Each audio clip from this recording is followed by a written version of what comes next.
So Lane Kiffin's in the national news today, not because he and Ole Miss are about ready to take on Georgia in Athens, and not because if he gets the win, it'll mark the biggest victory of his career, and it'll completely change the scenarios of what we knew with the college football playoff, not to mention the SEC, but because of DeSanto Rollins, a former defensive lineman from Ole Miss, is suing the University of Mississippi due to his dismissal because of a mental health crisis. Let's go ahead and talk about it. If you're brand new here, welcome on into the channel. My name is Cole Thompson. I'm a radio show host based in Houston, and I talk college football daily. And if this is the type of content you enjoy, this, my friends, is the channel made for you. So hit the subscribe button down below, leave in the comments telling me your thoughts on Lane Kiffin and the situation going forward. Tell your friends, your family, your sister, your brother, all about this channel, and let's continue to talk college football. By the way, the mustache right here, it's bringing awareness to mental health, suicide rates, testicular cancer, and prostate cancer, all of which that are growing alarmingly in men, not just in the United States, but globally. If you would like to be a part of the solution, if you would like to donate to the cause, please go visit Movember.com or click the link in my bio down below. So Front Office Sports released leaked audio of DeSanto Rollins being dismissed from the program yesterday, just at the right amount of time. And mainly it's not just because of Ole Miss is taking on Georgia. It's because the lawsuit was recently ratified. They were trying to dismiss it at the University of Mississippi. And for anybody out there who's questioning, well, wasn't Lane supposed to know that he was being recorded? In the state of Mississippi, it's not a law. You can record somebody. It's how the court decides to handle it. So let's just get that out of the way. A lot of people have formed opinions. A lot of people have decided which way they want to hitch their wagon to. And so have I. I'm just going to speak my opinion. If you agree with me, great. If you're willing to listen, even better. If you choose not to, that's your choice. I don't really care. Lane Kiffin didn't say anything wrong. Lane Kiffin didn't do anything wrong. It's the tone that people are probably more pissed off about than anything else. And at the same time, if you really think about it, how that was handled probably was the best case situation, because there's been worse said on the football field. There's been worse said in the locker room. And there certainly has been worse said in my own group chats among friends. I've had editors scream at me in different manners with different dialects, but still kind of the same feel. I've had people come after me for not responding within an hour. And DeSanto Rollins didn't respond in 2 weeks. That was probably the best version of what you were going to get out of any of that. And what was said, was it harsh? Yeah. Was it a reality check? Probably.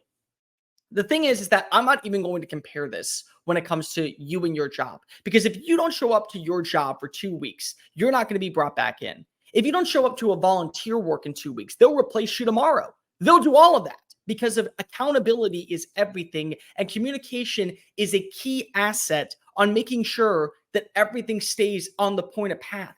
And that's one thing that I think everyone should learn from the situation, is that communicating is probably the biggest aspect. If you are able to reach out to somebody, good, bad, indifferent, it saves a lot of time, it saves a lot of narratives, and more specifically, it also gives you a building block on how to respond to a situation. But when it's radio silence, all you have to go off of is what you know.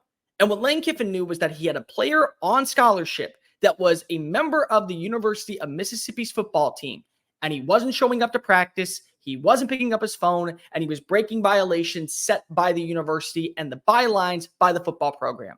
That was it. That was it. And if DeSanto Rollins just reached out and said, I'm dealing with something, I need to have a couple more days before I meet with you, coach, I promise you, 9 times out of 10, a coach would understand. 9 times out of 10, someone would be willing to say, you know what, I'll give you a few more days. We'll talk about it when you're ready or close to being ready. And if even then, 2 weeks, you reach out a second time and then you say, let's just go ahead and have a conversation in my in my office. We won't bring this up. It won't get out. It's just you and I. Communication. And when you refuse to reach out, all you're left with is you holding the end of the bargain. From a student standpoint, this matters. From an adult standpoint, this matters. And right in the middle is where an athlete is for the NCAA. That's what it is. They are a student athlete. So student is first. It is the most important part. But you also have the athlete part. And if you are being paid, or if this university is paying for you to be on campus, it is your duty to relay the information to your superiors, because of that is how you are making the ways of your life. That is how you are there. That's it. There's no other standpoint behind it. Now, from a student standpoint, let's talk about that for a second. If I have a kid and the kid misses 2 weeks of school, and I don't tell the principal, hey, I'm just letting you know, kid's not going to be in school this week. This is what's going on. The principal's not going to care, and neither are the teachers. They're going to mark them absent. They're going to penalize their grade if they don't do the work, and you're going to suffer because of it. Your grades will suffer. You potentially will be held back. You potentially will be kicked out of the class from a college standpoint. It is your duty to reach out and just explain the situation. Everything comes back to communication. That's it. That's all this is. And yes, were words that were said by Kiffin curt? Absolutely. But I've heard worse. You've heard worse. Everyone has heard worse. And in an environment like college football, where yes, you are blessed to have any NIL opportunity, but also blessed to be able to go to a university on a 4-year scholarship, that is your duty to reach out. And you know what? Kiffin may have absolutely hated the answer that he gave, but at least it's an answer.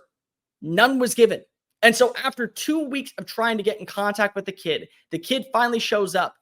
That's probably the best ramification you're going to get. It could have been worse. It could have. More words could have been said. More asinine comments could have been made. And DeSanto Rollins could have tried to provoke Lane into doing something well above the norm. That could have happened. So I don't discredit Lane. And I thought he handled the situation as good as someone could. And I'm not discrediting mental health at all. I deal with it daily. I deal with it almost every single day. I'm still trying to break into this industry, and I'm hopeful that one day I will be on the big stage. I will be on a major platform. I hope that I get that opportunity. And every morning I wake up and I say to myself, is it worth it? Is putting in the time, the effort, dealing with choice words and bosses that maybe aren't going to care, is it worth it?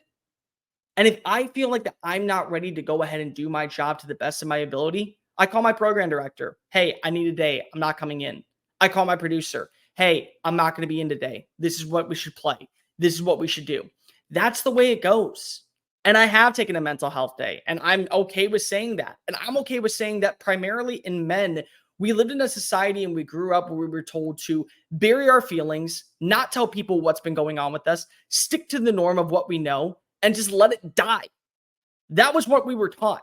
And I hope that we break that stigmatism and allow people to speak their truths and their minds. Primarily young men who are going through a lot of drama, a lot of crap in their lives.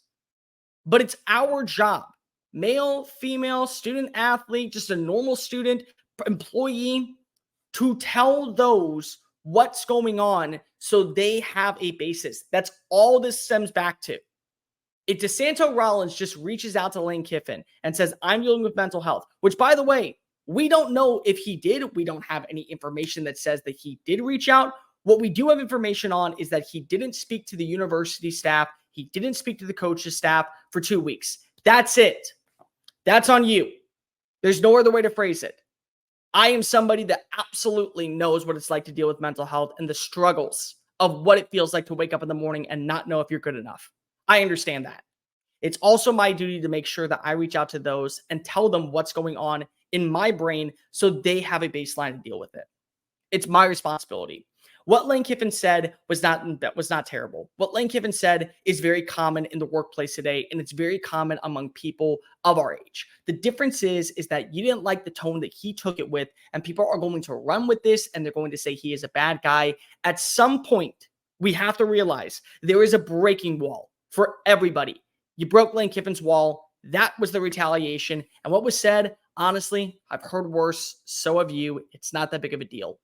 If we're going to be completely honest with each other, mental health is a major crisis, primarily with our generation and younger. But it is also our duty to reach out to those, speak our minds, and let them know what is occurring. That way they know how to handle the solution, help us find a solution, and help us get back on the right course. That's the bottom line of all of this. Lane Kiffin, what he did was not wrong. Lane Kiffin, how he said it was probably the best of the ability he could. And if you find that to be wrong, I don't know what else to tell you. But communication is key. And maybe that's something that we have to take away from this moving forward. Hey guys, thank you so much for watching that video. Don't hit the X button yet. Make sure you hit subscribe to keep up with all of our daily content found on Just Saying It and anything else that we post on this channel. Bye.